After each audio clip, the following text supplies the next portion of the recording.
In this episode of Street Tales, I had the absolute pleasure to sit down with Don Shomette, Marine Corps veteran, law enforcement professional, was involved in community service programs in the law enforcement, was a school resource officer in Virginia, also has 8 children. His story, it kind of went all over the place. It started off growing up in horrible domestic violence. He was diagnosed as mentally retarded when he was a child because he had a stutter. He was able to overcome that and lead young men and women into combat and in law enforcement.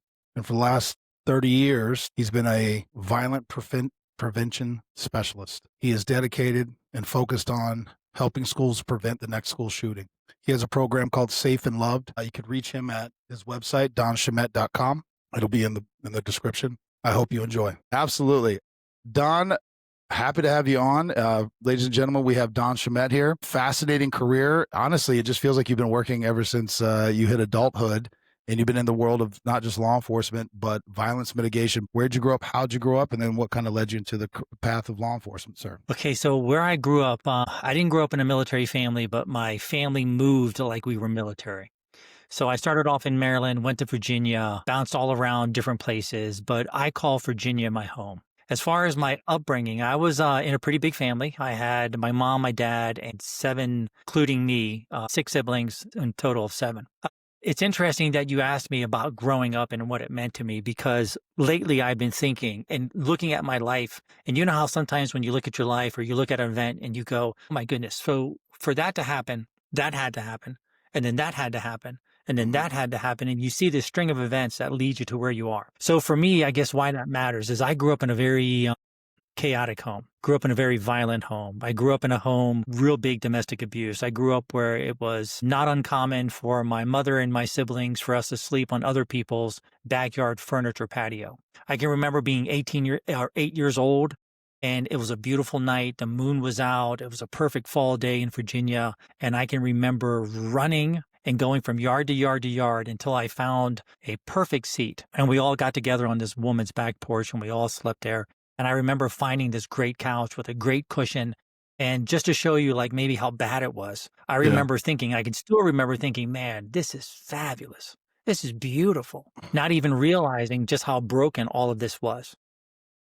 I guess I bring that up. I bring it up because you would think that I guess maybe more of the violence you see, you would end up doing less of that for a job. But it seems like it perfectly suited me to go into the world that I did. And when I was 17 years old, I chose the Marine Corps. And I joined the Marine Corps because one day I came home and I watched the bombing of Beirut. And this is in 1983. And I came home and I saw this on TV and I didn't know what a Marine was. I didn't know who they were. I just remember I got down on my hands and knees because back then the TV was on the ground. And I crawled over to the TV and I was staring at these guys in Beirut and I was asking myself, where the heck is Beirut? And who the heck are these guys? And the bombing of Beirut, for those who don't know, a terrorist drove a truck right up to the front of the barracks. The barracks was full of Marines. He detonated his truck into the barracks, and he ended up killing 244 Marines and sailors. So I watched this event on TV, and from that moment, that very day, I went and got my hair cut.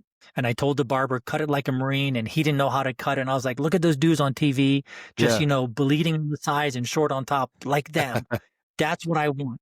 And the barber's like, kid, why do you want that? And I was like, just do it. So he did it. I came home, and that night I told my mom I want to join the Marine Corps. And she was not a fan of it. And I wanted to join the Marine Corps not because of getting revenge or going off to war, but what I saw was I saw men who were real men. And I saw men who had been beaten up, they had been kicked, they had been knocked down, and they did not give up. Instead, they were staring at the camera with this resolve in their eyes. And I just said, wherever they go, I need to go with them. So I joined the Marines when I was 17. Had every intention in my entire world of my life to never leave the Marine Corps.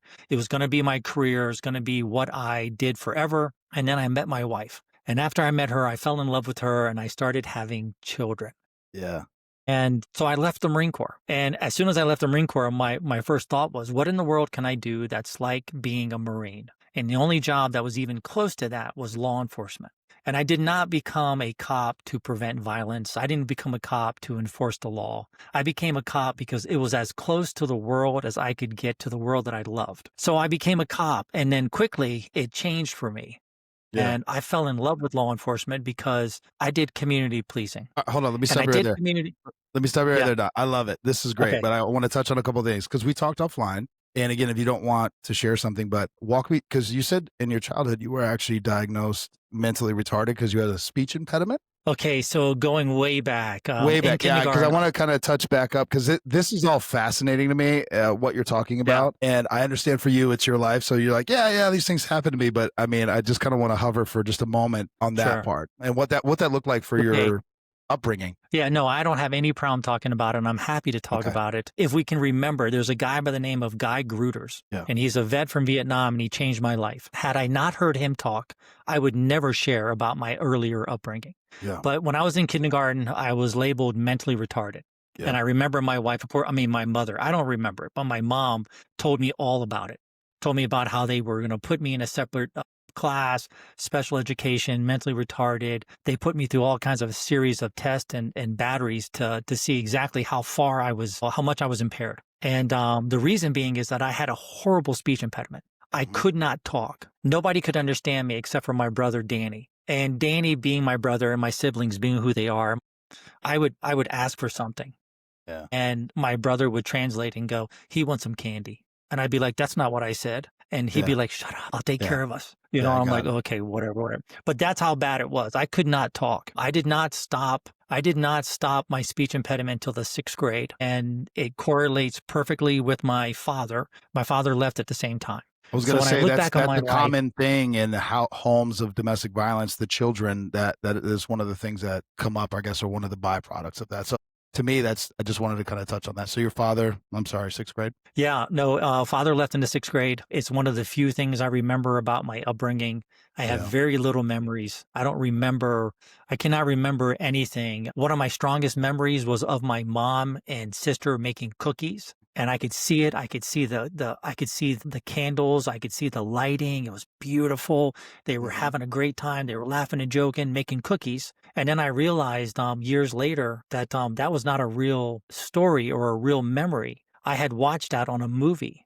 My God. So I cannot remember good things. I can only remember bad things. And Okay. I remember my dad left when I was 13. And lo and behold, it went away. I stopped stuttering. And Interesting. it's kind of funny because what I do now is I stand in front of thousands of people and I talk. I know. That's why I want to get to that point because it's like here you were labeled this with a condition, and it's like due to your atmosphere and your upbringing, and now what you do now. I think that's just a fact. We'll get to that part, but I just wanted to touch on that because let me just side trail for a second. I was 16 when this first came about.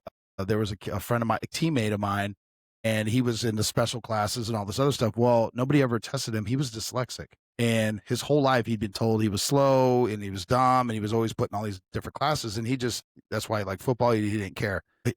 A teacher took interest, had him tested, that got him the help he needed. All of a sudden he's getting he's very smart and he went to college. And I remember graduating with him. I'm getting a little misty. He was crying and I was just his friend. I had no part in it. It's a story that I remember, and I remember how I felt for him, and I've carried that into with my children and other kids. And so anyway, when I hear you say that, that's what it reminds me of. Yeah, it's crazy. Yeah, It really is. You know, you mislabel, you misdiagnose. And to be fair to everyone back in the days when I was yeah, younger, being mentally retarded was the phrase you put on a person. If you had a speech impediment, mentally retarded, if yeah, you had dyslexia, it didn't matter whatever it was mentally retarded. So yeah, it's not as if it is today. It was not so precise. But yeah, if you make this mistake, it can stay with you. It can last with you forever.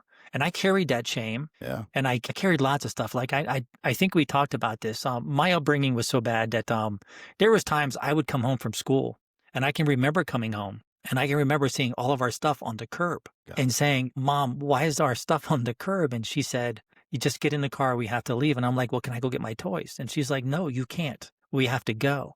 And of course, Wow. later I would realize, seeing it as a cop, I know what's happening is Yeah, I'm watching someone, get evicted, and that yeah, stayed with me forever.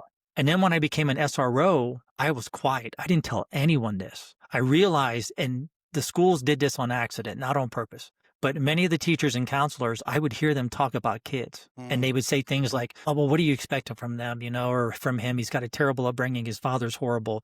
His yeah, mother, his family, they've got drugs, they've got this, they have that, or whatever." And the whole time I'd be thinking, "Oh, that's me." and Yeah. I'm worse than that kid.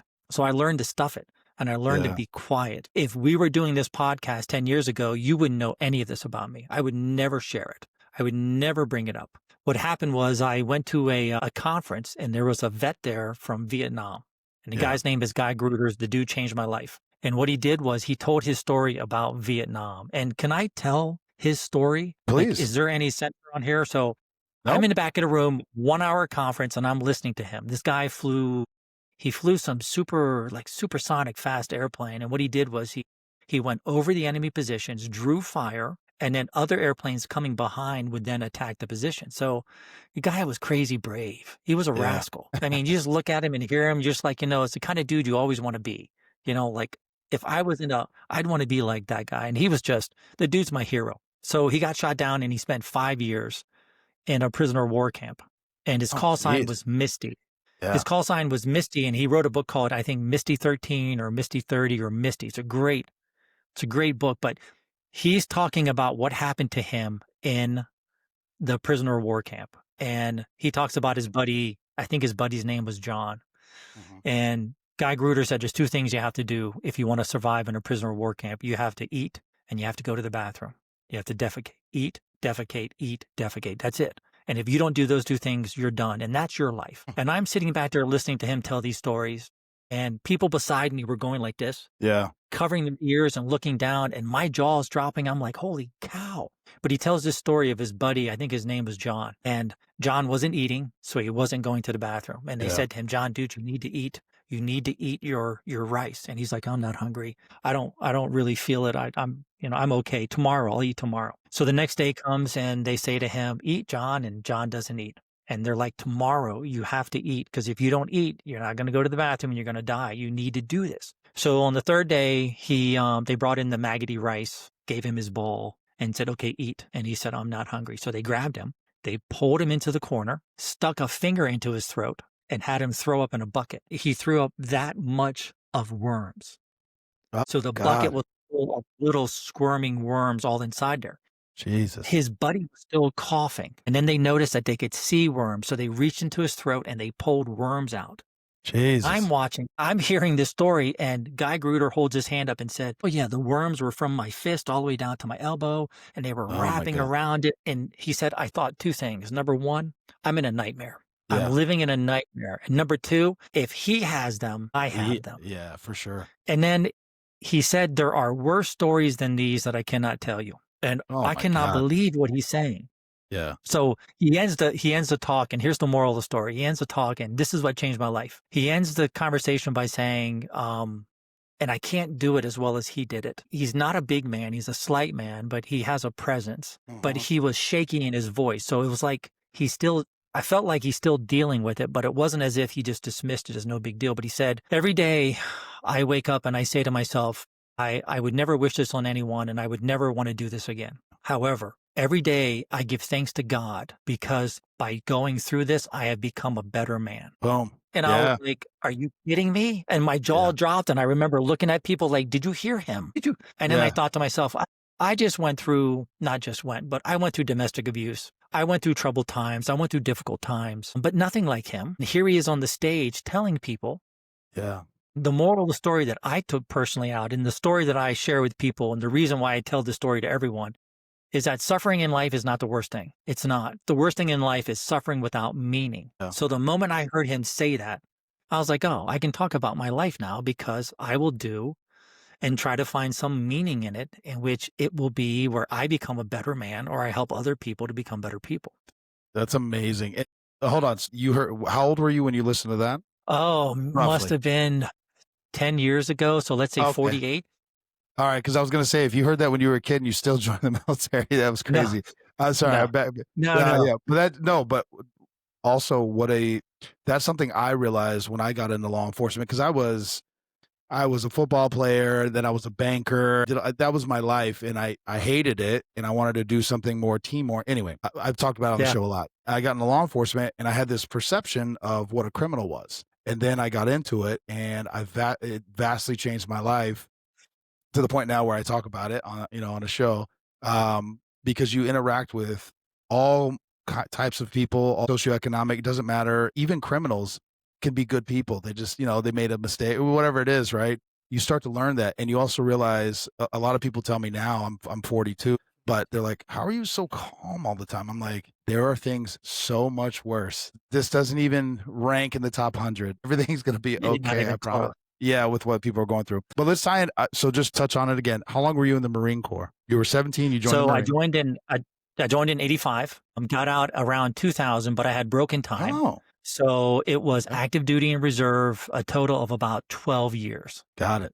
Got it. Yeah. And again, we talked about it beforehand, but both my mom and dad Marines, my brother Marine, my son's currently Yeah. Marine. Once a Marine, always Marine. I understand that. Everybody always makes fun of me. That's so fascinating. So how many did you have? Let me hold on.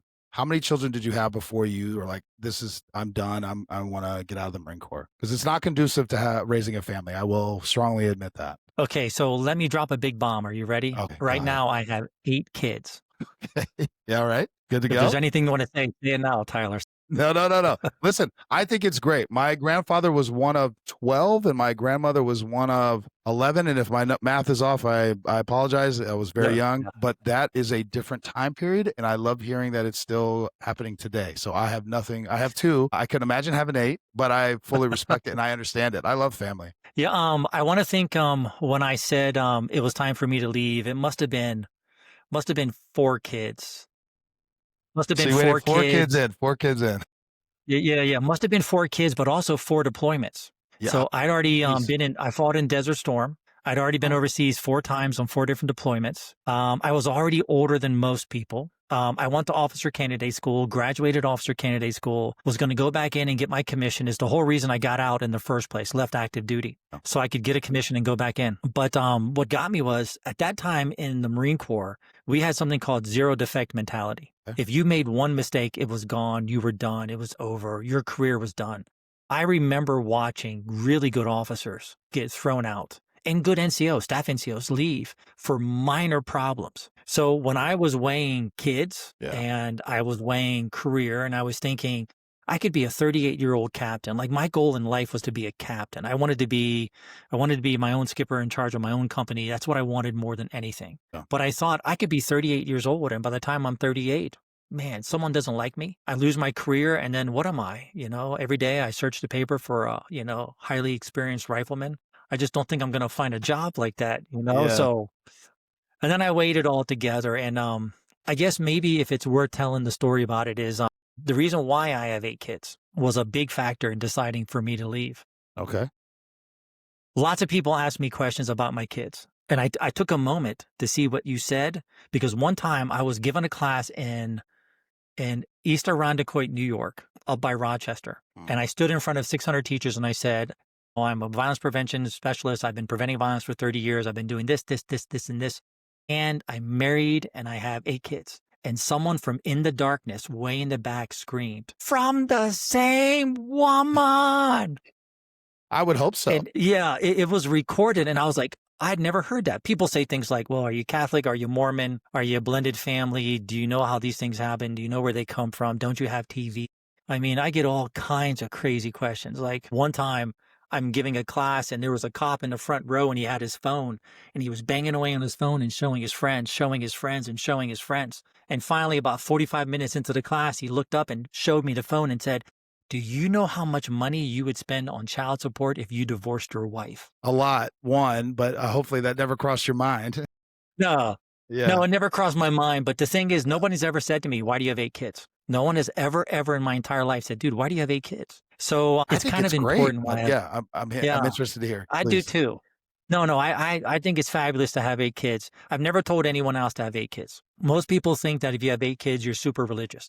I'm not super religious. What ended up happening was when the first son was born, I had such an unbelievably deep moment in the hospital with him that it forever changed my thinking. And one of the things I do when I consult with schools and I do school safety is I tell them, change your thinking. If you change your thinking, you'll change your habits. You change your habits, you change your behaviors. You change your behaviors, you change your character, and then you change your future. Like it all starts with thinking. If you get the thinking wrong, everything else is wrong. But if you get that right, everything else is right. And it's super powerful. So we walked in to have, my first son, for him to be born. We had not talked about kids. My wife and I had never said, let's have 8 kids. We've never talked about it. We walked in, literally walked in, said, let's go get Nathan. Let's, do the first one. And then whatever happens in life will happen in life. Yeah. So we walked in there and Nathan was delivered and he was put up on his mama. And when he was laying on his mom, she kissed him, hugged him for a little bit. And then they took him and they put him in the bin. They started cleaning his body Yeah. and he started wailing. So being a new dad, I did the only thing I could do is I tried to be a coach and I was like, buddy, take it easy. Don't cry. Come on. It's going to be okay. We're going to get ice cream. We're going to get soda one day. We'll get through this. Just hang in there. And he stopped crying. Oh, And that's the awesome. nurse who was rubbing him stopped and she kept staring at him. She didn't look at me. She kept staring at him. And I looked at her back of her head, and I looked at him and I was like, what happened? And we all froze. Yeah. And then she went right back to rub, rub, rub, rub. And he began to scream. I Yeah. backed off and thought, holy cow, he may have stopped because of what I said. So I leaned forward again, came back in and said, come on, buddy, we can do this. You've got to hang in there. We can make this. It's going to be great one day. We just got to get through this. And he stopped crying. And ever so gently, he moved his head a little to the right. Mhm. Now, had the nurse not said what she said, I don't know what I would think. I don't know where my life would be. It's kind of like I talked about those dots that connect you to where you are. Yeah. I don't know what would have happened, but she froze again. But this time she looked up at me and she smiled. And she said, I think he knows his daddy. That's good. And I was just done. I was just like, my camera picked up. Let me get rid of that. That's all right. I was finished. I was done. It moved me so much. It was so deep. I could not believe that this person that I had never seen, never talked to, never met, didn't know what they looked like, but they had touched me to my very soul. So I told my wife, I'll have as many kids as you want. If you want to have 20, I'll have 20. If you want to have 10, I'll have 10. If you want to have 2, it's totally up to you. Yeah. The nurse and the doctor said, you guys should talk about this later. And I was like, okay. Yeah. You got one right now. No problem. Yeah, let's just focus. Yeah. But so I want to think that because of my experience with my first son, I looked at children differently. Like, I don't want to wag my finger at all the men and women who have kids and have never stopped serving. Like, I don't look at them and think that they're bad people for still serving. I mean, not at all. I was kind of put in a very unique situation where it worked my conscience so much that I couldn't keep doing it. Yeah. I couldn't, even though I loved it. Well, that's what I guess that's the point I was getting to, because we're pro-military on here, and Adam Macaluso was a lieutenant colonel, and we had a couple lieutenant colonels and sergeant major, and so definitely understand. And there's a passion that comes with it in a family, and a lot of them feel lost when they leave. But it sounds, what I'm picking up is it wasn't as hard for you, and I don't want to minimize you or put words in your mouth, but you had a family, you had something, you replaced it with something else. It helps, it's one of these things that it's one of these things that a lot of people ask about service members, like how come when you're in combat and you see something horrible and something absolutely, and maybe this is your case too, if you see something horrible and you witness it, a lot of people can't understand it because you heard it, you saw it, you smelled it, you tasted it, and you felt it. So it's so visceral that it's one of these things when you try to explain to other people, it just doesn't come out right because you're like, no, I tasted it. Yeah. I tasted it, and it's like, you just can't get it. It's so hard to get around it. But men and women in combat very seldom ever end up taking their lives, even though they've just witnessed something horrible. Yeah. And they don't take their lives. And you think it would be right then when it was the freshest, when it was the most brutal, when you could still hear it and sense it and know it. But I think what ends up happening is, like, your family, in my experience, is that we were put into a situation where we had unbelievable purpose. We had unbelievable, dedication. We had unbelievable friends, and we were all united. It sounds weird, but the Marine Corps is one of the most loving organizations in the world because everyone in the Marine Corps is willing to lay down their life for their friend. Yes. And that is the true sign of love. So when you leave that, you're not leaving something like little or an organization. You're leaving everything that filled you up, that was good. So this is what I think what happens to veterans. They leave the service, and if you don't have something to fill it up, you only have an 8-ounce glass. You're an 8-ounce glass. And if you fill it up with booze and drugs and bad things, it's hard to put in the other stuff. Your point was a great point. When I got out, I had a wife and a family, and I had so much that it filled up my glass where I was not able to put a lot of other bad things in, but it was very tough. I think everyone suffers in some way. I mean, it's an attachment. You suffer a de-attachment to or unattaching to a world that made great sense to you. Yeah, I've had a few. And an easier world in some ways. Yeah, no, well, to your point, I've had a few therapists on here and veterans and stuff, and they've had time to think and process it. But they say like retirement or leaving, whatever you want to call it, it's it's not just it's almost like a death. Like the life that you've known and dedicated yourself to, whatever it is, whether it be the military or law enforcement, it's dead now, and Yeah. people don't think of it that way, so they don't process it that way, and they're like, "What is wrong with me? I've been looking forward to this moment my whole career, and now I have it, and I'm lost, and I don't know what I don't know what to do." So they were like, "It's like a death. You're mourning a death. Whoever that person was is dead now," which I thought Yeah. was. I've heard two people have said that on this show, and I was like, it's kind of hitting me because I bounced around to different agencies, and while I didn't retire from them, every time I would leave one agency, it was like a part of me. I was like, oh, because I made friends, I had a life. That was my life. You understand that. But let's tie Yeah. into where did you end up getting into law enforcement? And I want to walk through that career because you were an SRO, which is I want to talk through that at the time that you were in and what it is now, and then also community policing, which I if you were either in law enforcement or if you studied criminal justice, you may have read about it, but it's not really depending on what agency you are, it's not a big thing now. But when you were doing it, it was huge and it was the hot new thing. But let's walk through your progression in law enforcement. So I went to officer candidate school, Yep. graduated officer candidate school, and um, made the decision to leave the Marine Corps just out of the blue. Didn't talk to my wife about it. Just made the decision and decided to do it. And to my wife's great credit, she did not. She did not. She was incredibly reserved about it. There was no. I think it's a good idea. I think it's a bad idea. It was like, what do you want to do? Yeah. So if I wanted to stay, I could have stayed. It was not as if she wanted me out, but it was just, it was really weird that such a monumental moment in my life happened in 15 minutes. And then when it was over, I said, I feel great. It was the right decision to make. Yeah. But then I started missing the Marine Corps, missing that life. And the mistake I made when I was young was I tried to chase the same feeling I had in the Marine Corps, Yeah. not realizing that I could never replace it. And there is no replacing it. I could find things that were close to it. And that's what ended up happening. So what I did was I just asked myself, what is the one thing that I can do that is the most like being a Marine? And the only thing that came to mind was law enforcement. Yeah. And the only reason the first thought that came to mind was I walked into, what is it called? The employment office. Yeah. I must have been the employment office. And I walked in and said, look, I don't know what to do. I've only been in the service. Yeah. What do you do to find a job? And she looked at me and she goes, you look like a cop. Yeah, you do. You should go apply for the cop. And I'm like, really? There's a cop position here. And lo and behold, I went and applied and got picked up by Winchester Police Department. So when I first became a cop, I didn't want to be a cop. I wanted to be a Marine or as close to a Marine as I could be. Gotcha. And the two worlds are not the same. They share a lot of similarities, but they're not the same. And in many ways, I think law enforcement is tougher than being a Marine because being in a Marine is very forgiving. It's an environment where mistakes are made and you do 1,000 things and you get yelled at or you yell at someone else and then you pretty much go get a cup of coffee and everyone's done. Law Yeah. enforcement wasn't that way. But as soon as I got hired on in the 90s, the mid 90s, early 90s, community policing was a big deal. Yeah. And for my entire career as a police officer, I was paid by a community policing grant. My department never paid for me.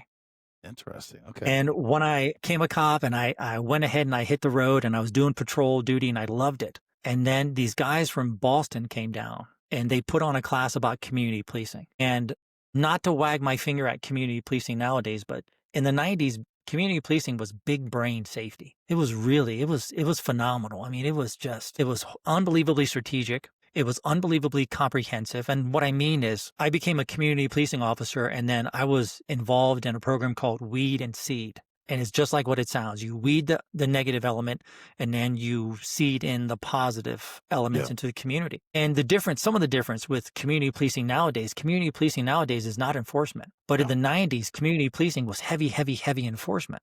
Like, for example, the standard procedure was when you went into a new neighborhood is that for the first 72 hours, you had zero policy on any crime. I mean, if there was a crime, you were arrested. It didn't matter. For 72 hours, you would swarm an area. You would do the broken window theory in which every crime for whatever it was arrested. And then after 72 hours, you would then start to do the seeding part, or you would start to do a different type of community policing. Yeah. But I loved it. I loved the thought process, the process behind it. I loved the strategy. It reminded me of the Marine Corps. It was very big brain. We did weed and seed where I was one of the luckiest guys in the world because I was young. I was in my 20s and I was able to sit in meetings with the city manager, with the Commonwealth attorney, with, I remember there was an ambassador there and he was one of my greatest mentors. And I got to sit there and listen on how a city tries to prevent crime. And it was really kind of cool. Like nowadays it doesn't happen, but I had a direct path to the city Yeah. manager. In fact, my chief of police who hated community policing, he was actually, this is how weird it was. He hated community policing. He was not permitted or allowed to talk to us. There was 4 of us. Can you imagine that? You're the chief of police and you see your cop go by and you're like, I can't talk to him. You've been ordered by the city manager not to talk to us. So we had 4 cops and 1 supervisor.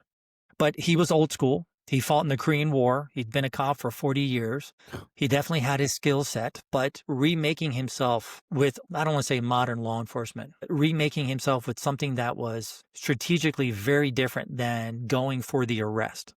Yeah. One of the big things about community policing, I don't know if you've ever heard this, but community policing is really following a strategy called people are the prize. Yeah. Have you ever heard that before? Yeah, so I got my master's degree once I was already a deputy because I was like, this is my profession. So I decided to get educated because my undergrad was business. And that's when I'd been a cop for like 3 or 4 years and I got into this master's program. And I was like, I had no idea there was all these philosophies and thoughts. I just thought it was enforce the law, arrest bad guys. But to what your point, big brain stuff, some agencies do it better than others. I'm also hearing a lot of them are very hesitant and resistant to changing how they've been doing it 40 years or whatever, So yes, no, I am familiar with it. I'm loving everything you're saying. We're kindred spirits. You just didn't know it yet. Okay, cool.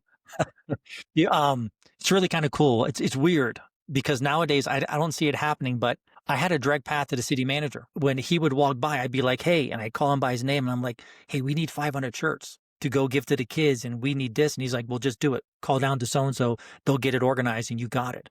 Yeah. We would go straight over to zoning and say, hey, look, we need that curb painted today. And they were told by the city manager that when we came in, we went ahead of everyone else's line. Yeah. And the idea being is that if we're going to try to, and when you do community policing or how we did it was you had 3 big goals. One was you tried to change people's perspective. So you would go in there and flood them with a different side of law enforcement that was very responsible, very attentive, very helpful, with the idea that what you were going to do was you were going to change perceptions. You were going to get them to choose sides, meaning they were going to trust in you so much. So it's this idea of not just going in and showing them who you are and interacting with is great, but it was the follow-up that made a difference. It was to go in, change perceptions, do this great work, play games with the kids, do this stuff, be a good cop, be a good cop. And then what you would do is you would change their trust. You would win over their trust, and then you would have them choose your side. And if they choose your side, what it means is that they are now a part of who you are, and they're going to throw in with you and not worry about the bad element having more power over them. Yeah. It's a leap of faith. And for me, what happened was it actually worked. It worked in one neighborhood, and it worked in a neighborhood that was unbelievably violent. It worked in a neighborhood where you never went there with less than 2 cops. We had an officer murdered in the line of duty in that neighborhood. It was the wild, wild west. It was crazy. When you fought someone, you fought 20 people. My first night on the job, my training officer looks up at me and says, push them back. And I'm like, push who back? It's 2 a.m. You're down there wrestling some dude with the other officer. I'm not supposed to help. I'm supposed to sit here. And he's like, push them back. And I'm like, push who back? And within 3 minutes, I'm shoving people by their faces.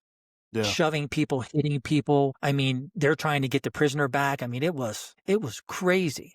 Yeah. And when community policing worked, and it wasn't just us, it was zoning, it was city manager, it was a Commonwealth attorney, making sure that they're actually pressing charges and following through and not letting people go. It's the judges. I mean, it was a coordinated, comprehensive approach to change the behavior of a neighborhood, and it did. Yeah. It became so good that one officer could go up there. You didn't have to have backup. Nobody cleared the radio. Nobody asked you if you were 10-4 every 3 or 4 minutes. It changed. And if I had not seen that happen, I don't know if I would believe in community policing. I don't know. I saw it. So all the cops out there who are like, community policing is garbage. I get it. It can be garbage, but if you see it work, and when it works, it's amazing. I mean, we changed an entire city block, and I mean the people there, the community there. and everybody else in the city. I mean, it's phenomenal. I mean, I've never seen something like that. It was jaw dropping to me. So it was Well, beautiful. yeah, you touched on a bunch of things that, again, this is where it becomes frustrating because I've been in law enforcement since 2011. I've traveled all over the country and the world and dealt with other law enforcement. And what you're talking about is a comprehensive, cohesive effort by everyone, not just law enforcement, but city zoning, all of it, judges, prosecutors, all these things. And unfortunately, in a lot of areas, that's what's lacking, right? Some Yeah. agency might try to roll out, put a lot of money, time, effort, find the right people. But if you don't have the backing when you're trying to do the right thing and you're taking them in the front door, they're going out the back door, it doesn't work. And to your point, following through, and I've met some really great law enforcement professionals because I say it that way because I've worked with deputies, cops, I mean, all, troopers, I've worked with Yeah. all of them. So it's all encompassing that have that passion. And they go into a neighborhood, they go into an area and they're all like, hey, hey, Tyler, hey, whatever it is. They know them, but it's because they've spent time with them. They know that they're fair. They're not there to, disrupt their life or be, heavy-handed or anything like that. But it takes time, right? It takes time and it takes the right personality. And then on top of that, if you could have a comprehensive effort like what you're describing, that can be replicated. But unfortunately, you see where we're at today. So it's a little different. You know what? It's an incredibly difficult strategy to accept. Yeah. It's a reframing and a remaking of how you see life and how you see law enforcement. Yeah. I mean, it is no longer, and I understand how many cops feel because it's no longer about the arrest. It's no longer about the stats. It's no Yeah. longer about putting bad guys away. It's really not. People are the prize is the concept that out of everything that you do, the thing that matters the most is the people. So if you protect the people but never make an arrest, you're successful. If you make an arrest and that protects the people, you're successful. Yeah. And the hard thing about preventing violence, and this goes into schools, this goes into communities, this goes into cities. The hardest thing about doing it is when you're successful, nothing happens. And Yeah. when nothing happens, there's no stats. And when there's no stats, it looks like you're not doing anything. And people start to say, what the heck are we doing up there? Like, why are you guys even up there if you're not doing? My lieutenant came into my school when I was an SRO. And just to show you the mindset, and to be fair, Bob is one of the greatest cops I've ever met, 50 years on the job. I love him. He's a great guy. But his priority was making an arrest, and not to make an arrest, but to make people safer. He Yeah. believed, and it's true, if you make an arrest and you take a bad guy off the street, you're actually making everyone safer. Yeah. It's all good. There's nothing wrong with it. Community policing says, let's do that, but we also have to protect the people. So the most important thing is that they are safe. Yeah. So if that means never make an arrest, but we spend 8 hours sitting by them on a street corner and nothing happens, that's what we do. Yeah. So he came to my school one time as an SRO and he sat down and he said, okay, Don, it's time to do your yearly evaluation. I said, great, Bob, hit me. What do we need to work on? And he said, okay, well, you need to get your felonies up. You need to get your misdemeanors up. You need to get your parking tickets up. And I'm like, Bob, I work at a middle school. These kids don't even drive, Yeah. How am I Yeah. going to? And he's like, and I mean, again, I love the dude. I'm not giving him a hard time. Yeah. He was doing law enforcement the way he thought it was best. And it worked. It's good law enforcement. But I said to him, Bob, I don't have felonies here. I don't have, these kids aren't doing felonies, Thank And I God. said, look, thank God. And I said, look, I give 138 classes a year. I counsel 60 parents a year. I kept all these stats and I'm like, I've recovered 15,000 in stolen stuff. I've brought back. I've passed over 8 cases to detectives or whatever it was. And he goes, get your felonies up. And then for the next month, what I would do is I'd carry my radio and I'd keep it on. Yeah. And whenever I hear someone say, like, hey, so-and-so, there's a shoplifter at Walmart. I'd be like, whoa, Winchester, I got that. I'll do that. I'll take that. Hoping and begging it's over $250, making it a felony. Yeah. And then I'd race out of the school. I'd race up there. I never charged anybody to get a felony, but if it was a felony arrest, I would take it just so my stats would show it. And I did that for about a month. And then Bob forgot all about it. And he stopped, and then I do what everybody does. I just went back to my, doing my stuff or whatever. Yeah. Yeah. Well, let's talk about SRO because it got hot and heavy for a few years, but I'm assuming back when you were an SRO, it was seen as less than. Hopefully that wasn't the case, but in the agencies I worked for, SROs typically were people on their last leg out, they're retiring, or they just needed to hide them somewhere. And then Parkland happened in Florida, and this is where my knowledge kicks in. And all of a sudden, it was like every school, and they wanted like younger, see, I struggle with this because, to your point, I've met deputies that were Yeah. 20, 25 years on the road. Excellent, phenomenal, not what I'm describing at all. But anyway, there was a strong emphasis to have this happen, and that lasted for a few years. Much like I had Jeremy Cormier on, and he talked about SRO. He's the one that introduced us, and he was like, "Yeah, I had to get out of SRO because I wanted to get promoted." It's like, Yeah. that's the problem. That's the Yeah. problem. But what was it like when you were in? So it's gotten tremendously better, a worlds better. Yeah, I think the first SRO program was in the 1950s. It was in Flint, Michigan. It's been around a long time. I did not know that. And the reason why, yeah, it's crazy how long it's been around. It's probably one of the longest police programs, maybe one of the longest ones. Certainly, I think one of the most successful because of where it is today. But when I became an SRO, I only became an SRO. Again, it's weird. My life. I did not become an SRO to work with kids. I did not become an SRO to work in the schools. They canceled the community policing department, our team, because we did not jive with the department. The department did not jive with us. I didn't do all of the things I could have done to have made it better. Yeah. There was a lot of animosity, a lot of fighting, and the program, even though it was wildly successful, it was closed. So I found myself back on the road. And when a position came open for SRO, I was like, oh, well, there's community policing. It's a defined area, same people, and they have a shared purpose. That's community policing. I'm like, I'm in it. So I Yeah. became it, and then I fell in love with it, and I found my niche inside of law enforcement. Hands down, I was made to be a school resource officer. I was made to be involved with it. No doubt, I was born for the job. I loved it. But when I first started, schools were getting its first feel of us in my area, many schools. It was the first Yeah. time.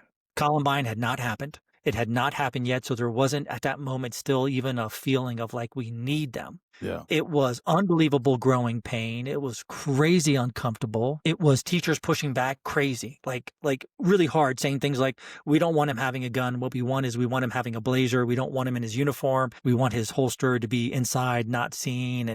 It was all of these crazy, like, we didn't understand them. I didn't know what their purpose was. We didn't know what they were trying to do. We didn't know what Yeah. we were trying to do. They didn't, like, it was really brutal. Yeah. And it stayed brutal until the mid 2000s. And so for me, it was an unbelievable learning experience. And as soon as I got there, every teacher, every principal, everyone was nice. And it sounds weird, but that's what shook me almost the most. Was for the first time in my career, people were waving like, "Hey, hi, how are you?" And I'm like, "Talking to me? Yeah. "Oh, I'm fine. Hey, yeah, I'm fine. Hey, how are you? Hey, nice to." It took me a while to drop the community policing was not smiles and Mr. Friendly. It was really a big enforcement side. So I had to remake myself to fit into an environment with people who do not have an intimate relationship with violence. And Yeah. that was the key part. And they didn't have an intimate relationship with violence, so they didn't know how to understand or take me. Yeah. There was times when they would hide crimes from me. There was times when, unbelievably, I had to threaten people. I had to say things like, if you don't report this crime by Monday, I'm going to come in here and arrest you and put handcuffs on you for obstructing of justice because you're required by the state of Virginia to report this. Yeah. This is a sexual offense. You have to report it. And thank goodness I never had to arrest any of my teachers or principals. But man, it was crazy. It was really tough. It was really tough, and it dragged on for years. I mean, and then I became a consultant and a speaker. Yeah. I started presenting, and I can remember being in rooms where principals would begin a shouting match with cops, and SROs would begin a shouting match back with the principals, and it would be unbelievably heated. Like Yeah. things like, you don't arrest, you've got these kids doing this, you got to stand up and you got to take charge. You can't let the kids do this. And then the school people would come back, all you guys are is a bunch of Nazis and you guys are doing whatever, whatever. And it's like, it wasn't a simple disagreement. It was real vitriol. It was terrible. Well, I think with the SRO program and help guide me on this because I want to tie into what you're doing now. But this is me on the outside looking in. I was never in the SRO, and I had mixed feelings when I was in law enforcement in that capacity, not on the Fed side. But Yeah. it's always either seen as the most positive is at least someone's here to keep us safe. They have a gun, great. My point is that is such a unique recruiting and community opportunity where you again because there's such a disconnect especially now between community and policing. It's a noble profession, I believe in it, but there's fear, there's intimidation, there's misunderstanding, lack of knowledge on what's going on. And, you know, a lot of times Yeah. people don't see you as a human. They see the uniform and that's it. Especially with some of the stuff that I've been called, or my buddy BJ who's on here, we've been called wild things. And I'm like, are they talking to me? Do they not understand who I am? It's such an opportunity that you can begin to show the positive side and the protective side and the noble side of the profession that could carry with people throughout their whole childhood, you know, school age, whatever that might be. And I see it as also like you're almost creating like a feeding system for law enforcement. Like, oh, dude, I want to be like Don. He was great. He made me feel safe. He talked to me. He was so nice. I want to do what he did. You see what I'm saying? Like you begin that. Yeah, no, I It is do. not seen as that. It's either seen as a waste of money, a waste of time, or we need more cars and cops on the streets, not wasting their time at the school. All these things that I've heard, right? It's just like, Yeah. do you not understand what you're bypassing? It's such a wildly missed opportunity that I don't understand why more people don't see it. Much smarter than me, right?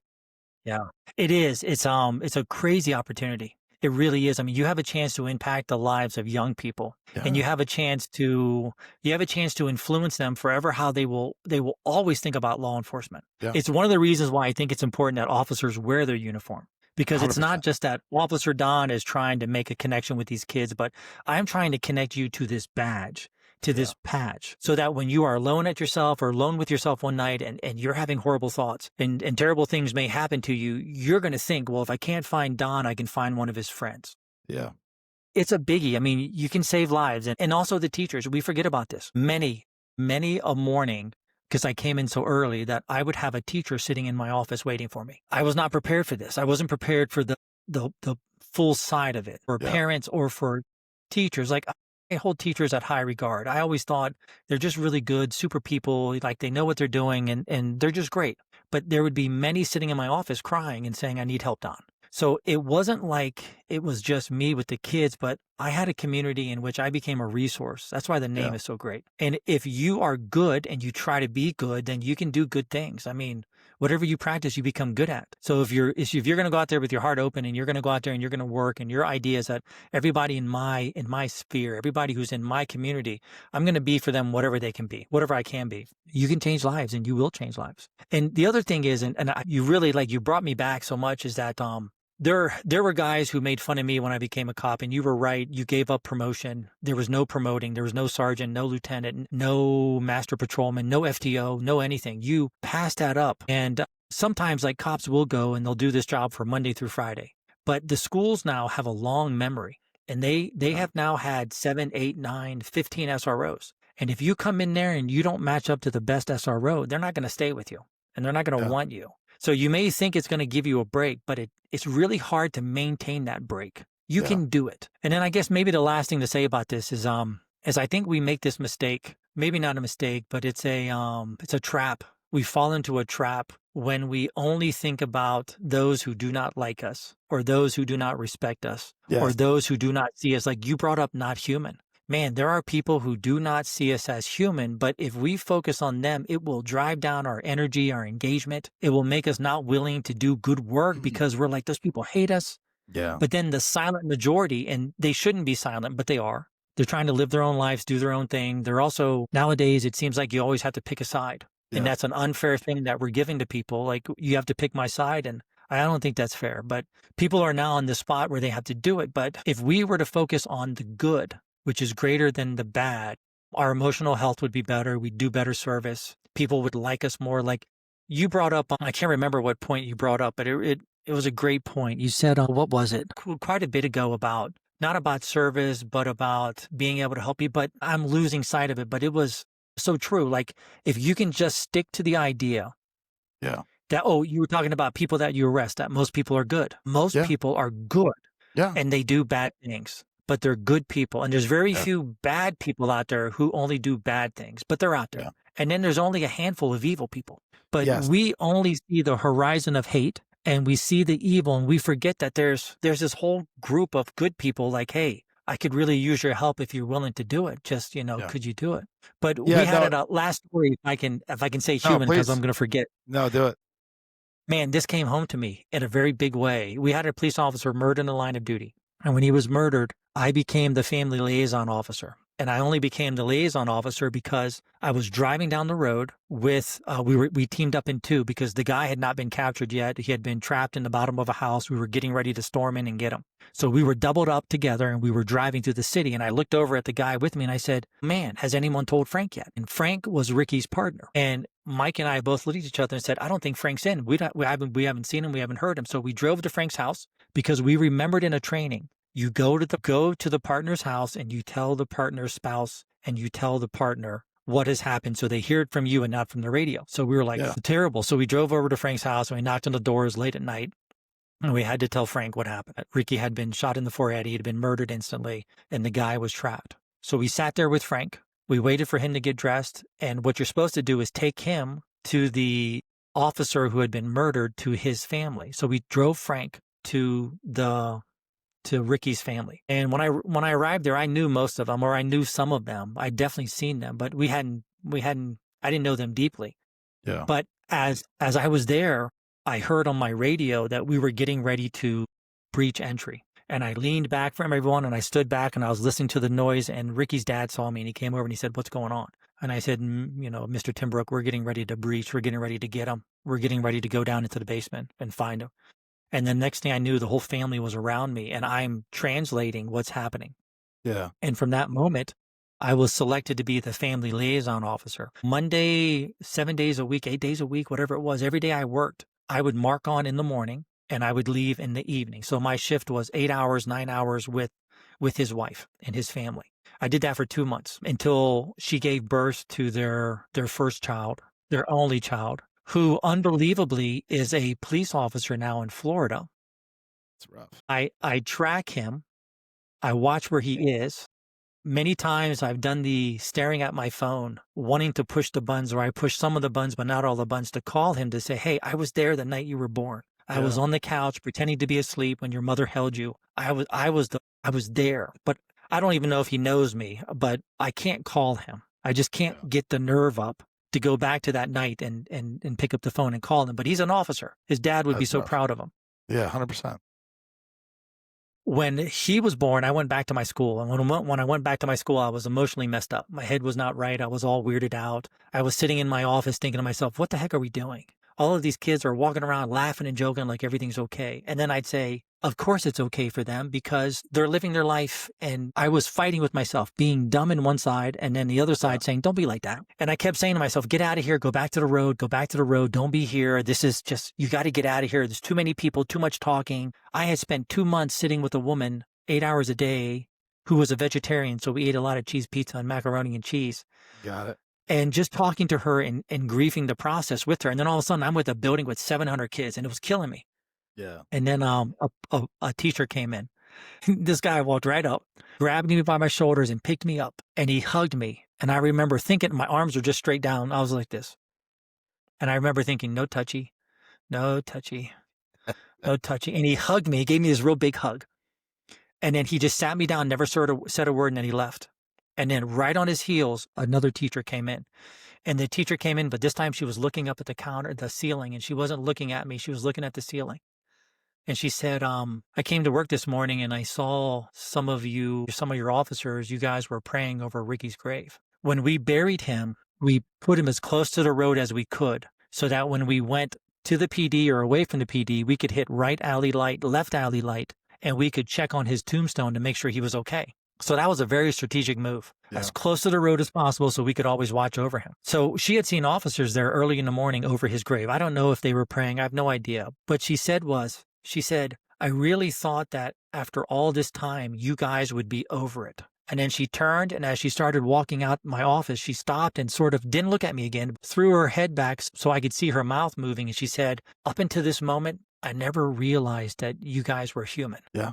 And she left the office. And I was like, are you kidding me? You know, it took a man to be shot in the forehead, a husband to lose a wife, a child to lose his husband or father, a father, a mother, siblings to lose their brother and son. And then you see me as human. Like, what could I have done that would have made you see me as human? And maybe that's my point here. Is I think we should change people's perspective, but we should also live in the reality. And there's only so much I can do. And if my good is not good enough, I'm not going to stop. But at some point, I have to say, maybe it's not me. Yeah. Maybe it's your perspective on this world and how you see yourself, and I'm not gonna let that drag me down to the point where I'm gonna start doing bad service. No, I'm gonna focus on the ones who need me, love me. I'm not gonna ignore anyone, but I'm gonna go and I'm gonna do the best I can because that's the best I can do and it will give the best results. But it's true. I mean, for some people, I mean, I've often thought of her. Like, and I've asked the question over and over again, what could I have done? What could I have done for you? I couldn't have done anything. There's nothing I could have done. No.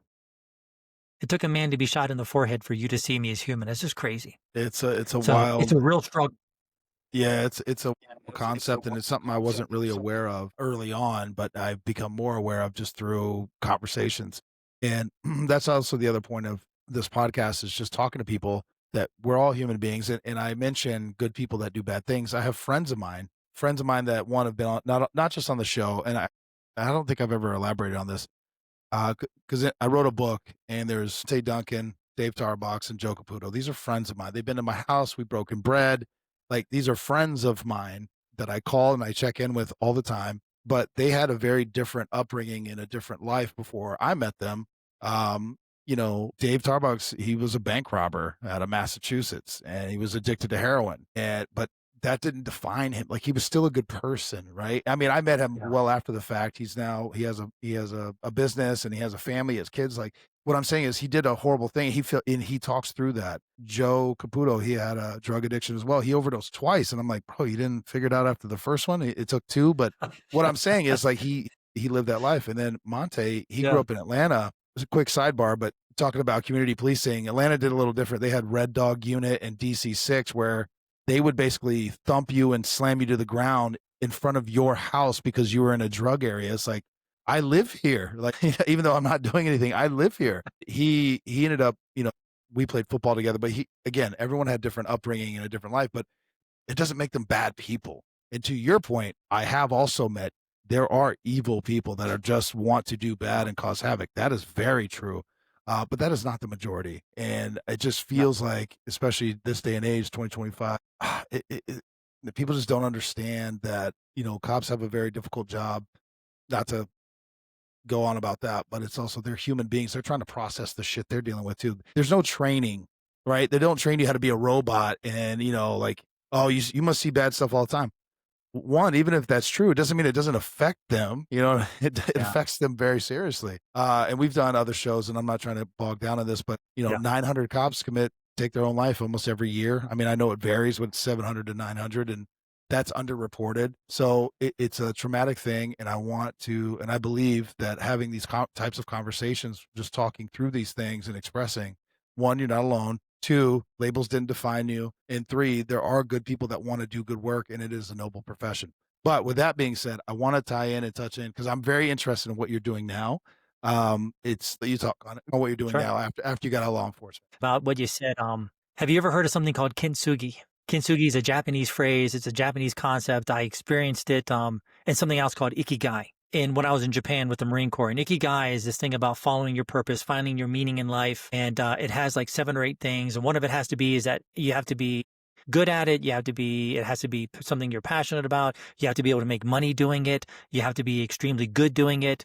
And then all these things come together, and that's your ikigai, and that's your purpose. And I think for many cops, I think this is more than a job, it's a calling. And in many ways, it's kind of like people's ikigai. It's like a lot of people don't understand that this is not just something that I do, it's something that I am. And I think you can make a good argument that maybe it shouldn't be your identity, but there are certain things you do in this world that it's so big that you feel you were called to do it in life. And I think if you can't see that in other people, then I don't think you can truly understand where they're coming from, that it's more than a job.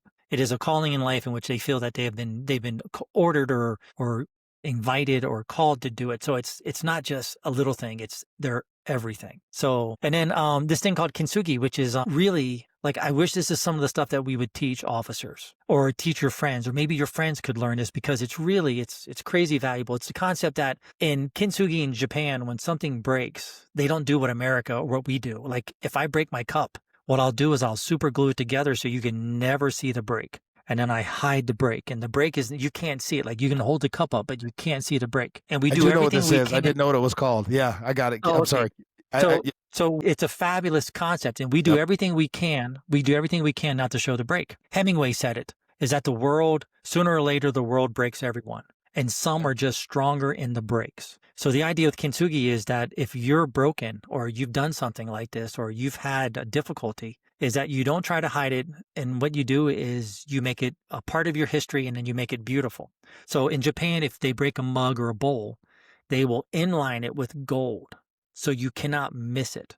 Yeah. And then they make the break stronger. They make it prettier. They make it more grand. And they just say this this cup has a history, or this person has a history, and this is now a part of their history, and we're not going to try to cover up. What we're going to do is we're going to try to make that break something beautiful.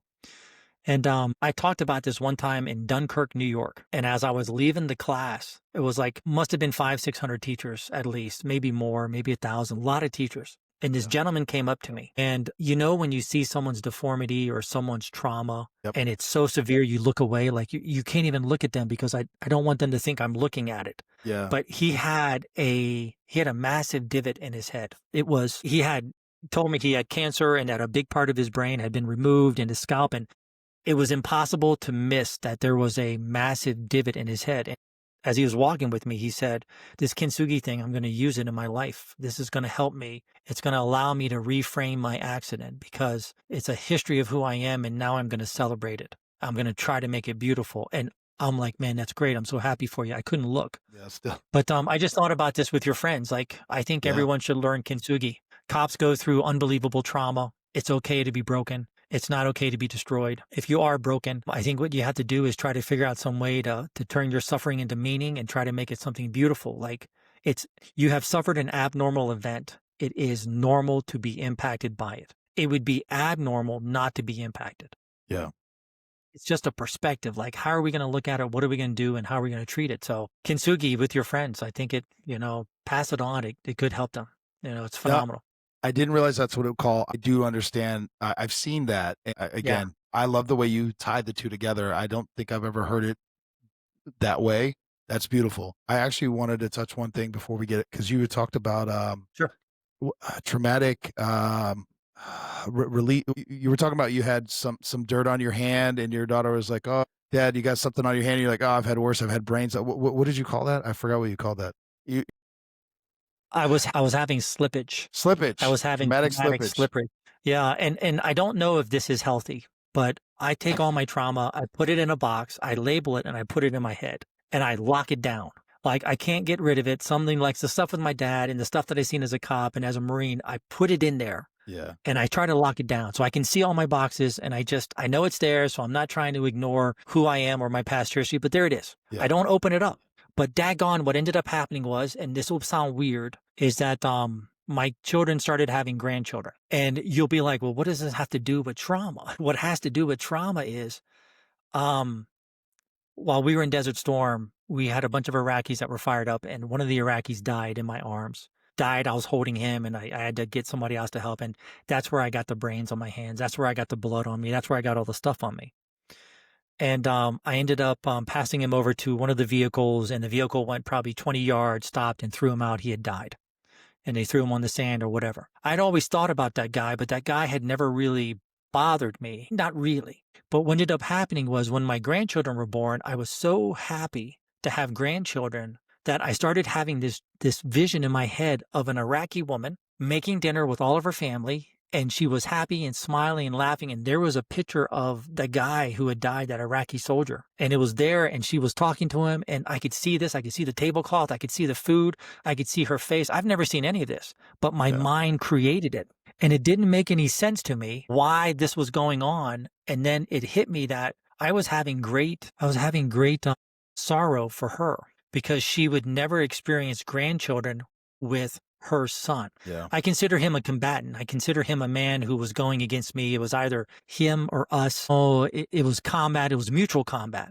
But that poor woman, I started thinking, oh my goodness, like, I was there and he died, and I know him, and I know what happened, and I know how it happened. And then she doesn't have that. So I started having leakage. All my trauma in my head started like popping open, because I was very vulnerable. I'm not weak, but vulnerable. And I was really emotional from it. And then I was cleaning a carpet one day, and my daughter said, My daughter said, "Dad, that's yuck." And I had a bunch of yucky stuff on my hands from dog poop or whatever, and I was cleaning it all up. And she said, "That's disgusting, Dad." And I said, I've had worse. I've had brains on my hand."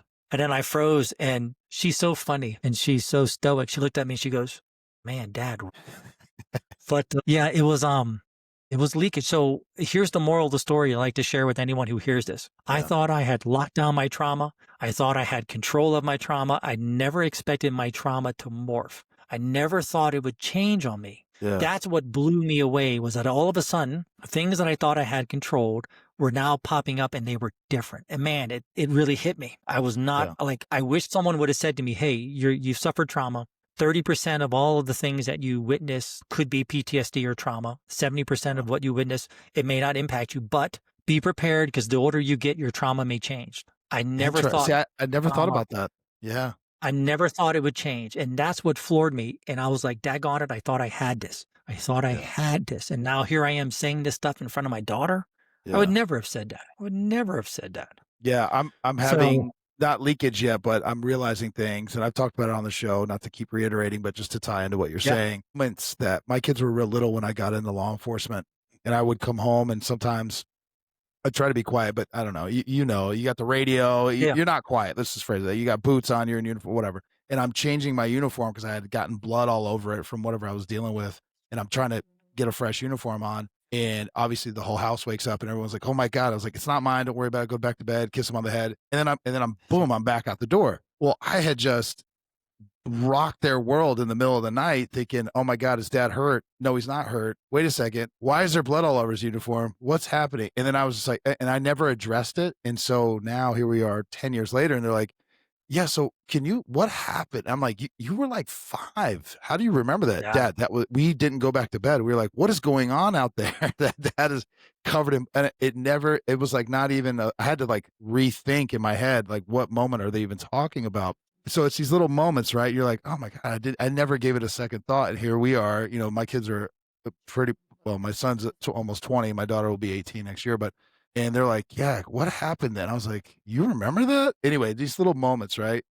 So that's what I'm it's in the midst of, but crazy. I know, Yeah, right? no, it's crazy. It's I think who was it? Aristotle. I think it was Aristotle who said that the negative memories are 1,000 times more powerful than the positive. And Aristotle was, what was he, 320 BC? So like we've always known this forever. So what's interesting about me was I was a cop. I've trained cops for decades, and I have 2 sons who are police officers. That's wild. So it's weird because I've experienced every facet of law enforcement, Yeah. and I am a firm believer that it is easier being a cop than it is being a family member of a cop. And I never knew it. I never knew it until my son became a cop, because I went to my wife and I was like, "Man, this is killing me. This is killing me." Like, I know he works in one of the worst cities, and we've taught Charlotte. He Yeah. works in a city where, what, 850 cops. It's a huge department, huge crime. He's getting guns off the street every night. And I went to my wife and I said, "This is killing me. Yeah. This is killing." I wake up at 3:30 in the morning and I know what's happening at 3:30 in the morning. And I know what he's going through. I know what he's doing. I'm like, Yeah. holy cow. I'm worried every moment. I'm worried about what's going on. And she said, "It'll be okay. You'll get used to it." And I said, "What do you mean? What do you mean by that, that I'll get used to it?" And Yeah. she goes, "You'll get used to it." And I was like, "Wait a minute. Did you go through this?" And she goes, "Yeah, I went through this." I was like, "Why didn't you tell me? I would have left law enforcement. I wouldn't have put you through this. This is killing me." I want him to leave. Yeah. Yeah. But I've always believed, and now I believe it. I believe it's wholeheartedly, that it was harder for your children than it was for you, even though you Yeah. carry the trauma. I think it was harder for my wife when I was in the Marines than it was for me to be in the Marines. Yeah. I think it was harder for my mother than it was for me, because I always knew what I was doing. I always knew where I was. And like you, like maybe this is a little self-serving, but I think people who become cops are heroes, because at some point in their life, they make a decision that they're willing to die for a complete stranger if it means doing the right thing. I mean, that's heroic. Like, it may not always feel like you're heroic and you may not always act heroically, but it's a very noble job. I mean, it's crazy. You go out every night and you put your life on the line. You know what it means. You know what it looks like. You know what it tastes like. You do it, and you do it willingly. And I think that makes you a hero, but it also gives you great control over your life. Yeah. Even though you're witnessing horrible stuff, it's still you. Like, I've decided I'm going to put myself in this spot. But for your family, like with me and my son, I'm like, and my 2 sons, my one son is just, he's starting up right now. But man, like, I worry about them more than I ever worried about me. more it's than I funny. ever worried. Yeah, it's funny to hear you say that. I don't consider anything I've ever done heroic. I was always doing the best I could, but I remember having that feeling watching there was cops and mentors and people in my life that when they were around, I was like, "Thank God, I know everything's gonna be okay because Yeah. this person's here," right? Because that's how I looked up to them in that capacity, and every now and again, I would get a letter or something from somebody I helped, and they would say all these things. I was like, "You can't be talking about that. Yeah, That's yeah, not for yeah. me." Tuck that away under the drawer. But to hear you say that, I understand what you mean. I think maybe it take a few more years for me before I think of it in that capacity, but I understand because I look at others and I'm like, that is amazing what they're doing. They're like, bro, you were doing the same thing. I was like, yeah, but I was just doing the best I could. I was just doing my job. I was I just was doing my just job. doing the It didn't job. feel heroic. Yeah, no, it's like people who walk up to me and say, "Hey, thank you for your service." I always smile and go, "It was my pleasure," because it was my pleasure. Like I Yeah. don't think of it as a hardship. I'm like, "Man, I loved it." They're like, "Thank you for your service." I'm like, "Well, I would have done it for free. I loved it." I mean, I It was loved it. fun. Yeah, and people will I can't say believe they're things paying like, me to do "You're a." this. Yeah, yeah, I can't believe it. I can't believe it. And people will say things like, "You're a hero." So I've really thought about this. Like I've really, for the longest time, like especially when I came back from Desert Storm, they had parades. They called us heroes, and I was like, "No, I just did my job. That's Yeah. all I did." And then I know that some days I was good, and I know some days I didn't perform as well as I should have, and some days I Yeah. was bad and good. And so I know the true scale of it. But now that my kids are cops, I've really had a chance to reflect on it. And any person in this world who's willing to put their life on the line for a complete stranger, you're a hero. It's just, you don't think of it because to you now it's a job. But like, I'm going to guess, was there a point, do you remember a point in your life where you said, man, okay, I'll do this? Yeah, I could die, but yeah, I'll do this. I'm going to do this job. Yes. See, so at that moment, I think that was the hero because you didn't have to do that. You could have said, no, I'm not going to die for a stranger. No, I'm not going to put myself in this spot. No. And that wouldn't be a bad thing. Like I Yeah. had a, No, that's a whole thing. That's a great point. It's not for everyone, and I think people stay around longer than they should. It's a danger. So I love that you said that. It's not, and there's no shame in absolutely. that. There's no shame in it. No, no, there's no shame and there's no like wagging of the finger because, um, it is so specific to the individual person and it's such a big noble adventure that it's not something you couldn't draft a person to be a cop.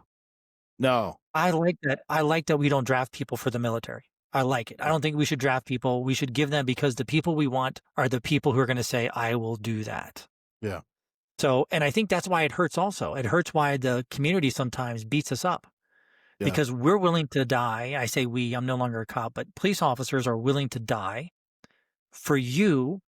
They're willing to go into a house and stop someone from killing you or kill them. And it's not that they're also willing to kill for you.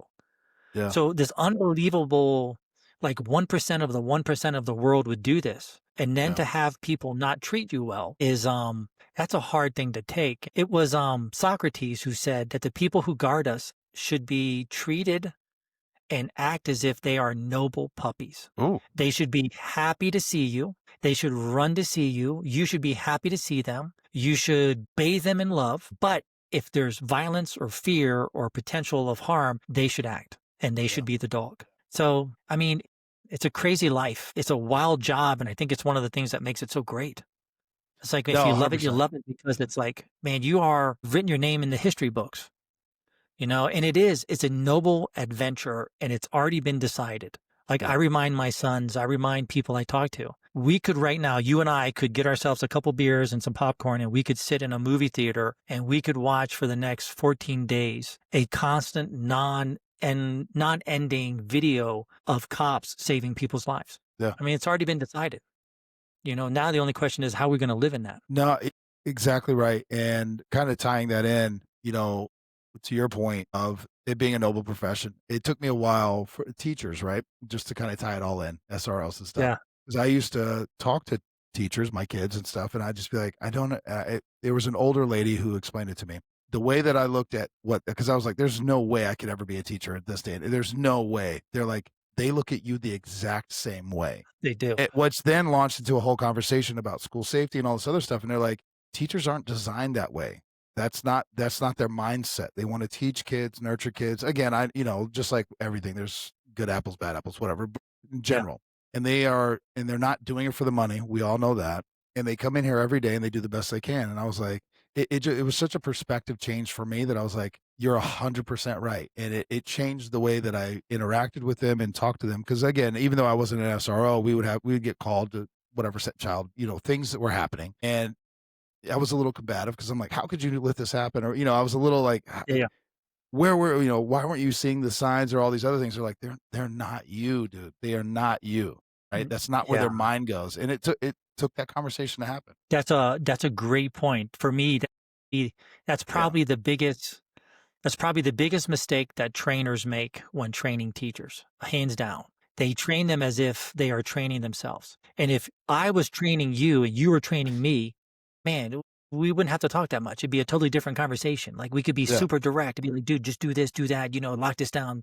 It'd be like a totally different animal instead of Yeah. like, okay, so this is what it means. This is why it means. This is why you got to do it this way. Yeah. No, it's a biggie. Like if there's anyone listening or if anyone is doing training and they're training teachers, you cannot train them like you're training a cop. You have to train them as if you're training a person with no relationship to violence. And it's important to say that there's never been a teacher that I've ever met who has said, man, I just love a good lockdown drill. I just love a good active shooter drill. They didn't become teachers to do that. They Yeah. didn't. So it's like I don't want to say we have to meet them where they are. I think it's more important that I think we have to recognize who they are and who they want to be because our Yeah. goal should be to make them better teachers. And then in the process, show them how to be safer. Yeah. Like if you can show them how to engage with kids and then make the building safer, they eat that up.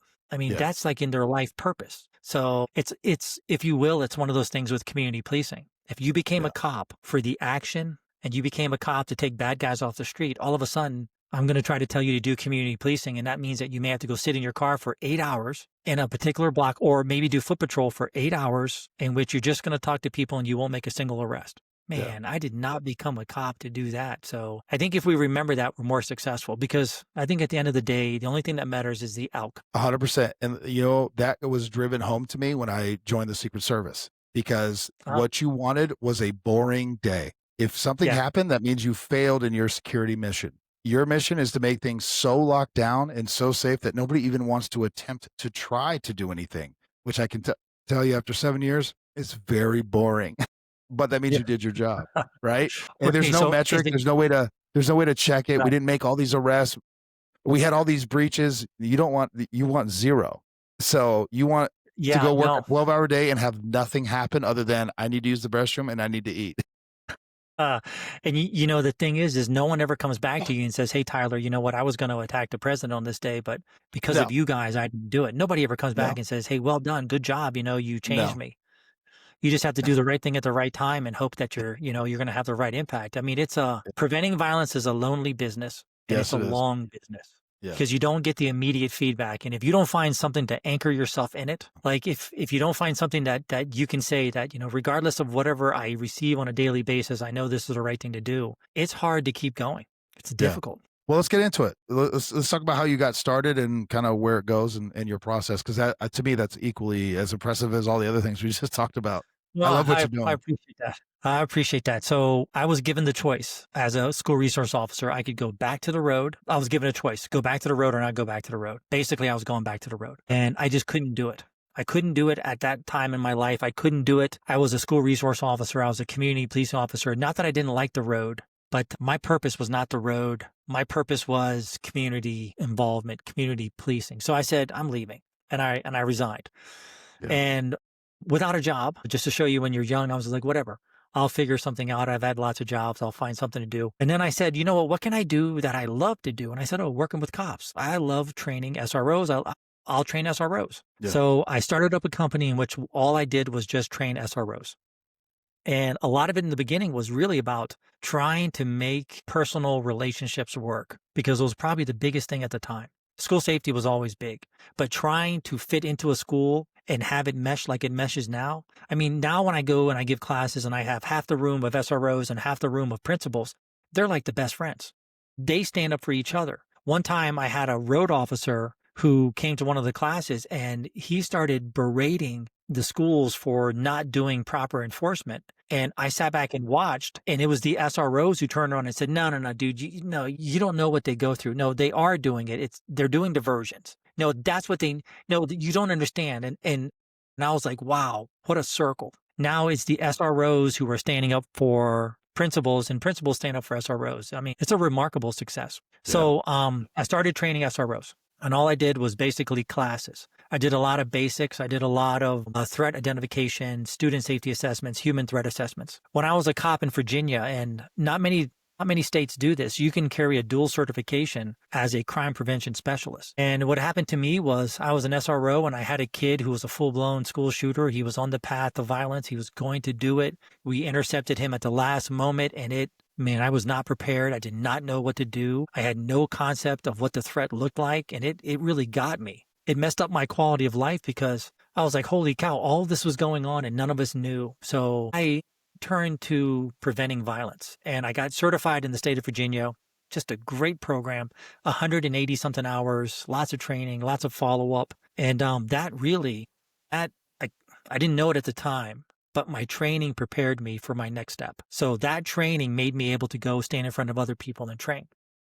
Yeah. And of course, in my beginning days, I was nervous. You know, I've been presenting now in front of people for close to 30 years. I was nervous. It was difficult, sweating, the wringing of the hands, especially when you get in front of teachers and principals, because, those folks have doctorates. Yeah. They have master Academics, degrees. man. Yeah. Yeah. And I had a teacher one time say to me, I'm sorry, but that was a dangling participle. And I was like, dangling participle. I don't even know what And that she is. said, and also that was an improper verb usage. And I was like, when I got home to my wife, I said, what's a dangling participle? And she had to tell me. She was a teacher. She had to. So it's scary because as much as cops are their own world, the public Yeah. school is its own world. It's just as big. It's just as powerful. It's just as special. It's just as fabulous. Yeah. It's the two worlds are parallel. And if I can, there's incredibly brave people as cops, and there's incredibly brave people as teachers. Like we can look 100%. at many school attacks that have been prevented and stopped because some teacher stood there, grabbed someone, jumped into the breach, no training. Like you and I, if we were to go somewhere and we're in public, I would kind of expect that you would do something unless it put your family in jeopardy. I'm guessing you'd probably feel the same way with me, that you would expect that if something was to happen, you'd be like, well, how come you didn't do something? Like, dude, you're trained, you know what to do, you've done it before. Like, Yeah. it's a different, it's easier for you and I than it Yeah. is for the person who's never been trained because they have no idea what they're doing. So when they make that step, it's a huge step. Yeah. That's a huge applaud. So they're incredibly brave people. I don't agree with everything in the schools. I don't agree with every step they take. School safety has always been difficult because Yeah. it's never been truly priority number one. It's been up there. But every year in my time of doing this, it will go up and down, up and down, up and down. When a school event takes place, like you were talking about Parkland, after that, there'll be a massive rise Yeah. of trying to make things safer, and then it will drop down dramatically. So it's kind of like an ebb and flow, and I don't think it's good. Yeah. So it would be much better if we kind of stuck with it. So sometime in my career, I got very comfortable talking to people, very comfortable presenting. I'm no longer scared, no longer nervous. That never happens. Now I'm super excited. Like I cannot wait to present. I love presenting. And now what I'm doing is I'm doing a great deal of work with superintendents, principals, counselors, and SROs. And what I do is my safety has morphed. There's two kinds of safety. There's mechanical and then there's human. Most schools are pretty good at human. It's the cameras, the locks, the doors. And I think they're good at it because you can quantify that. Do we or do we not have cameras? Do we or do we not have locks? Do we or do we not have gates?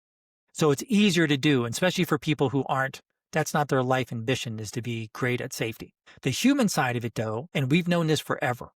We've known it since the 1970s, at least in the 70s, there was lots of studies done, lots of great things came out of it. It's the idea that if you focus on the people and you reshape the environment so that people can be successful, they will be successful. And this is one of my negatives about law enforcement is that too often law enforcement, I don't think it's helpful, is that they do it all themselves and they Yep. want to do it all themselves. And the reason is they're so good. They're like, no, just step out of the way. I'll take care of it. I'll do it. But in the process of doing that, you're giving up on the 100, 200, 300 thousands of people who could help you prevent violence. So my niche and what I do is I help schools focus and improve their human safety, people-focused safety. This is where I bring in community policing. This is People Are the Prize. And it's a program I have now called Safe and Loved. And Safe and Loved is holistic safety. Yeah. And I'm smiling because you and I have talked about this. The phrase itself, sometimes people hear it and they're like, I don't know if I like this. I did a school vulnerability assessment in upstate New York, spent all day doing an assessment looking for where they were vulnerable, type of violence that it could happen. I'm looking at their culture, their people. I'm trying to assess whether or not they have gaps in connection. 70% of all school attackers are former students or current students. So that means that 70% of the people doing this are in the building with us now, or they were Yeah. in the building. So that's why relationships matter.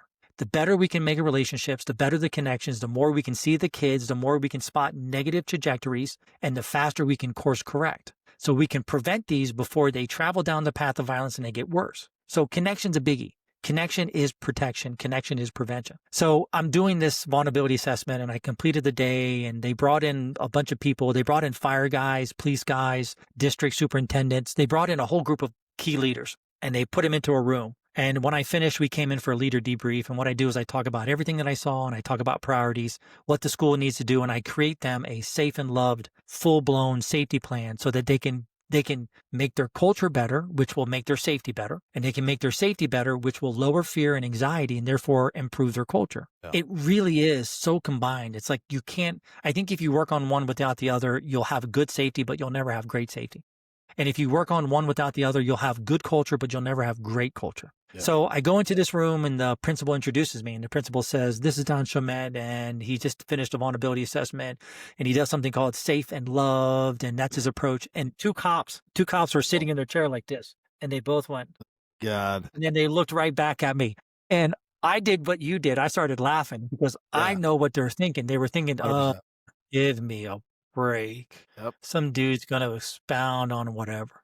So I started talking about it, and I don't think we talked about this, but everything that we've known about the threat, we've known it for 10 years. There's no mystery to it. When it comes to school shooters, there's literally nothing that we do not know. We know everything. So with that in mind, if you go back to the 1970s, law enforcement did a major change in society. And law enforcement went from being community policing officers stuck in a community.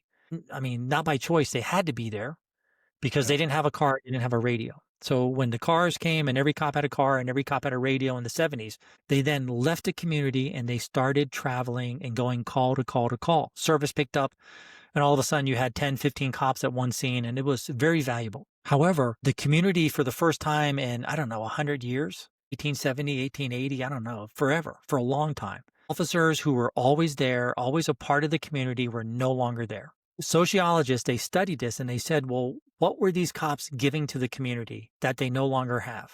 And they came up with three things. They came up with the concept of that because the officer was there all the time, they were doing surveillance. They were always watching. And if you can watch and see it, then you can do preventative work. Violence is very predictable, very preventable. Second thing is access control. They're controlling who can come and go and where people can go. So they're controlling bad elements from moving in and bad elements from, taking over parts of the community or whatever. And the last thing is something called territorial reinforcement. And this is the tricky one. Most people it doesn't make sense, but it's when you define your area and you define it so clearly that you send a message to would-be offenders that you're not an easy target. So territorial reinforcement could be gates, it could be fences, it could be mulch, it could be the pattern you walk, it could be how you present yourself, how you look. Like cops every night on the road, they're doing territorial reinforcement. They're sending a message to would-be offenders. Look at me, I'm squared away, I know what I'm doing, I'm on my job, I'm healthy, I'm looking good. I mean, and we know this from people who have attacked officers that they evaluate how the officer looks and then they say easy target, hard target. So schools are the same thing. So if you don't present an organized quality, if you don't present ownership, if you don't look like you know what you're doing and you've got great supervision or surveillance, access control, and you're sending this message, then people will look at your school and go easy target. Yeah. So safe and loved is very, very practical. It's built on proven techniques from the 1970s. And for the record, this is called CPTED, Crime Prevention Through Environmental Design. For 10 years, I taught it. 10 years, I loved it. I'm a practitioner of it. Man, it's fabulous. But the problem is it's not very applicable. Like there may be people who hear what I'm saying and they're not going to like it. They're going to go, oh, it's that bush and tree thing. It's terrible. It's really stupid. And the problem is kind of like community policing. They may be right. CPTED is about like reshaping the environment. But if you only use it for its lowest like denominator, then it's not very exciting. So what I do is I've taken CPTED and I've turned it into an application and I call it ESAT. which is engagement, supervision, access control, and territorial reinforcement. And then teachers learn how to do ESAT. And everything starts with engagement. You want to have a happy life, engagement. You want to have a great relationship, engagement. You want to be successful in your work, engagement. There is no, I've never found it. I've never found anything that's bad on the opposite side of engagement, or there's nothing that you can't get without engagement. Like, you have to engage. Yeah. So if you want to be safe, you have to engage. So SEPTED never talks about engagement. What I did that day is I started saying this, and I started talking about the proven violence prevention techniques of SEPTED and how we're going to teach the teachers ESAT, and how by doing ESAT, all they have to do is engage. And if they engage with the kid, they'll automatically improve their supervision, automatically control who can come and go with the kid, and automatically send a message of ownership. And if you send a message of ownership to the kid, what you're telling them is, you can trust me, you can tell to me, you can come share it with me. I'm a trusted adult. And therefore, that's how we shut down violence. Yeah. So that's safe and loved. Very practical, very human, very effective. And I say effective because when I started this and I started like dabbling in this and I started trying it, I got a lot of pushback from teachers. I got a lot of people who are like, my school is safe. There's nothing wrong here. It's not going to happen here. We don't have violence. And the truth is, they're right and they're wrong. If you look at their school, they do have a good school. They have great kids, you know? I'm telling teachers to go stand in the hall to do school safety, and they're like, why? We have grown-up kids. We have great kids. We don't have fights in the buildings. We don't have problems. And when I look at the kids, I'm like, you're right. These are good kids. They can be by themselves. They can be responsible. They're not causing trouble. They're not causing fights, you know? So they helped me to stop saying safe and unsafe and start saying vulnerable and not vulnerable. So what I say to teachers is stand in the hall, because it's a missed opportunity to engage with the kids. And if you engage with the kids, everything will be better. Your safety will be better, but also your relationship with them will be better. Their academics will be better. They'll feel like they're seen, like they're valued. They'll have a better attitude. They'll feel more committed to the space. More committed to the space means a safer building. Like, you win, win, win. And if you're out there engaging in the hall, I can promise you that you'll feel better about yourself. You'll look back on your legacy and say, man, I did it. I engaged with kids. I loved with kids. I talked to kids. And then, by the way, if you do all of that, I promise you, you'll make it safer, because you're doing what we do to make any place safer. You increase supervision, access control, and ownership. It's really not difficult. It's incredibly common sense. It's very practical. And I have to thank teachers who taught me this, because they really, on a daily basis, would push back on me. And I had to go and sit with myself and think, oh my goodness, they're right. But is it true? Is it good for them? And then it helped me to start thinking vulnerable and not vulnerable. So, end the story. I say all of this to that room, and I talk about all the things they're doing well, because not enough people tell you the things you're doing well. Who wants to be an assessment done on you if the guy's going to tell you everything that's wrong with you? Please. I already know everything wrong. I don't need that. I need a way out of my wrongness. So I always start with strengths. I talk with the method, the formula, the history of it, why it works, how it works. And then, I just conclude the class by talking about what it is that their top 5 priorities are. I do a lot of assessments on a lot of safety plans. So at the end of it, the good news is one of the cops came up to me and said, man, I really like that. That makes a lot of sense. And I said, well, I'm good, because I don't think you liked it in the beginning. She's like, no. Well, I didn't like it. I said, what about your partner? She said, I don't know how he feels. I was like, 50-50. I'll take that. A win's a win. I'll take it. A win. Are you getting a lot of interest, or I guess what is the level of interest you're getting in your program nationwide, or just the level of interest in doing this? Is it just schools? I'm sorry. I don't want to pigeonhole you. Yeah. No. It's just schools. I have often thought of, it's interesting. I've really thought that what I'd like to do is take it to safe and loved for schools, which it is now. It's my primary focus. To safe and love for cops, safe and love for businesses, safe and love for churches, safe and love for the military. Yeah. I have a program called The Unbreakable Cop. And for the record, it's a free class that I give. It's a 2-day class.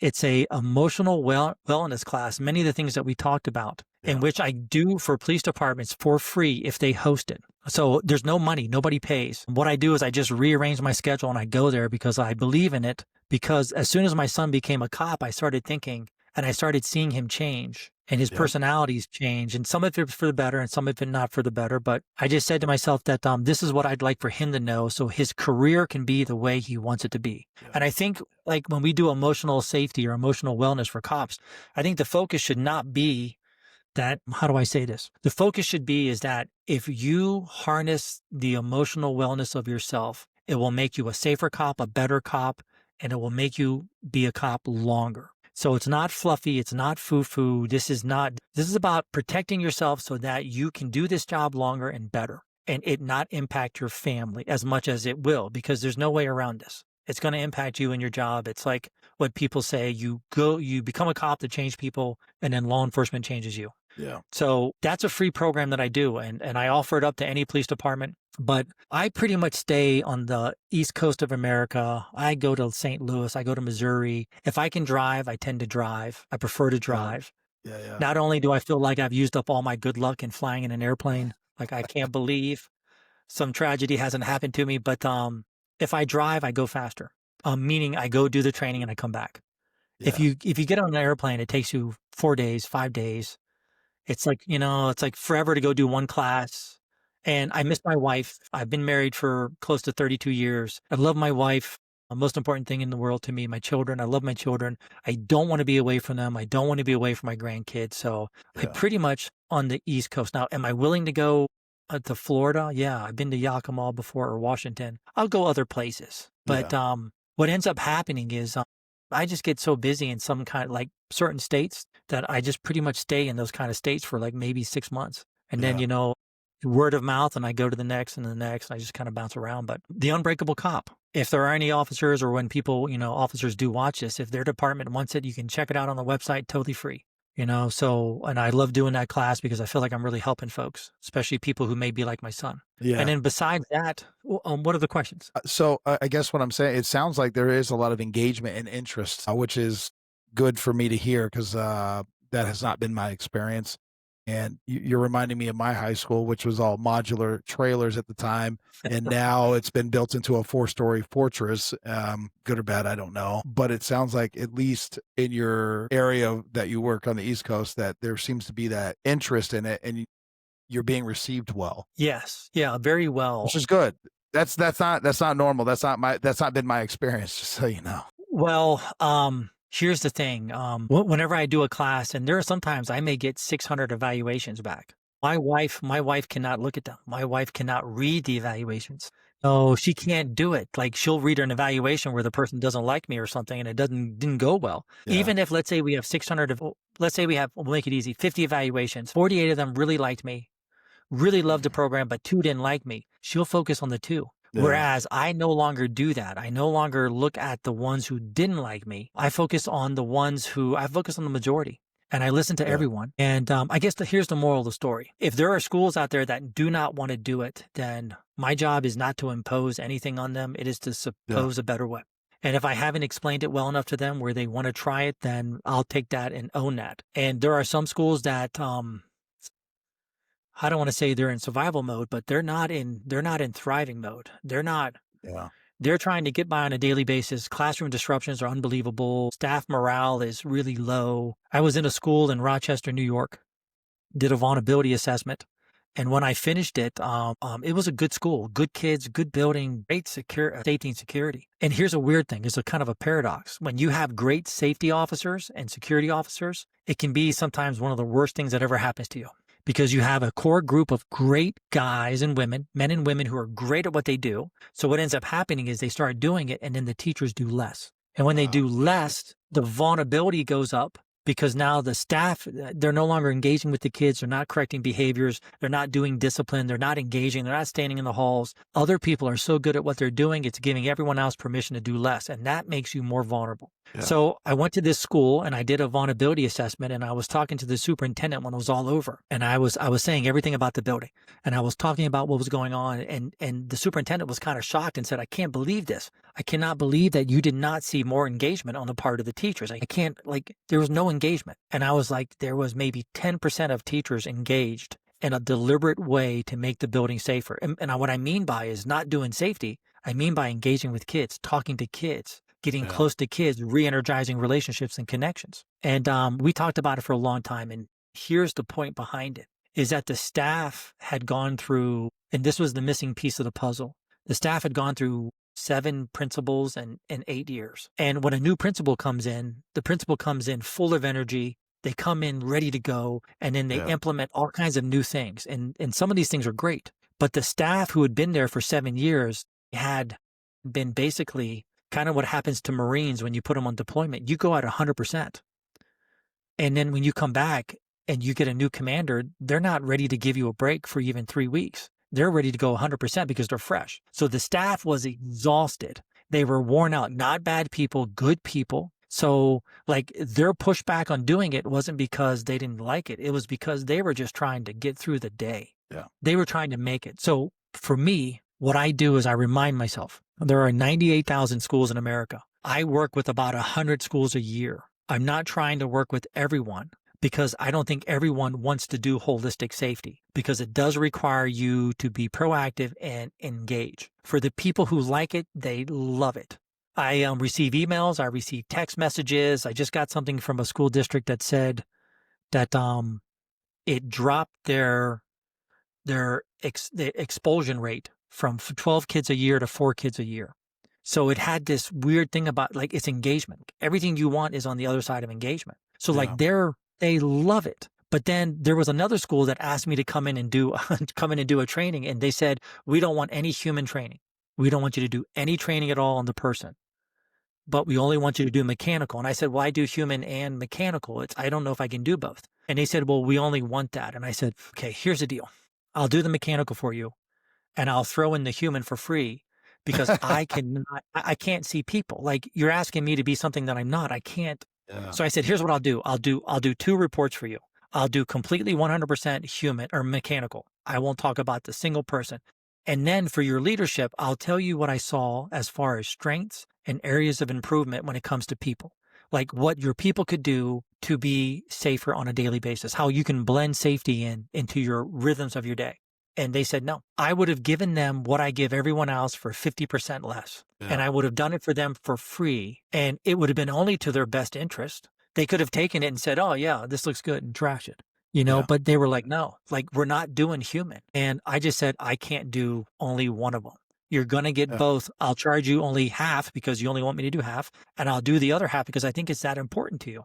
And they said no. So for me, it's when it comes to school safety, I really think you have to find peace, that there are schools out there begging for you and they want you. And I know it's going to sound like I'm patting myself on the back, but when you connect safe and loved with those schools, they give standing ovations. I've had 4 standing ovations from teachers, from groups of teachers in the neighborhood of 600 to 1,000 teachers stand up at the end of a safety presentation and give a standing ovation because they want this. Yeah. And those are the people I focus on, because those are the people I can help the most. Don, I don't think there's any way to say it better than that, sir. And I want to be respectful of your time. Anything you want to end with? No, you know what I do? Because of what we talked about, I had no intention in my mind to talk about Guy Gruder. But I like to end with a little bit more about what he said, just so I can share it, because I've been presenting for 30 years. And when I first started presenting, I was Marine Corps. These are your learning objectives. This is what you will do. This is how you will do it. This is what you will learn. And I was like, why are you people not trying harder? Get with it. Like, I was a Marine. I was like, hey, it's your job to learn. Get on it. And then as I realized I was dealing with people, I've changed. And now what I've realized is every class I go to, there is someone in the audience whose heart is breaking. There's someone in the audience who they don't know it, but they are very close to death. There's been people who I know I was the last person that they ever heard speak in a public setting. I'm certain of it. Yeah. I know there's people in there whose families are absolutely imploding. I've had people cry. I've had people break down. So I've become very sensitive to it. And I always try to build in hope into everything that I do. So I would just like to say that if you are in any way suffering in any way, if you can remember that the greatest 2 things, number 1, the worst thing in the world is not having a problem. That's not the worst thing. The worst thing is not having a plan. So whatever you're doing, find a plan, because a plan will help you. And a plan should always focus on engagement. And if you have engagement, I promise you, whatever you want is on the other side of it. You may not get it when you want it, or it may not be the way you hope, but it's there on the other side of engagement. You must engage with life. Engage, engage, engage. Everything good will happen there. And the second thing is that suffering is not the worst thing. And I know there's people like, no, dude, you don't know my suffering. And I'm like, no, I get it. I know, I get it. Viktor Frankl was captured by the Germans. Viktor Frankl spent 2 or 3 years in Auschwitz. Viktor Frankl was beaten. He was down to nothing but skin and bones. His family was destroyed and murdered. And Viktor Frankl said, you can withstand any what as long as you have a why. You can withstand any what as long as you have a why. And for me, that equates to Guy Gruder with the idea of The worst thing in the world is not suffering. The worst thing in the world is suffering without meaning. Yeah. And if the only meaning you can find from your suffering right now is the idea that it will make you a better person, then try to do that. Don't give up. Don't quit. Keep going. Everybody needs you. Everybody wants you. Everybody loves you. Don, thank you so much. Don't go anywhere. Okay, we'll do.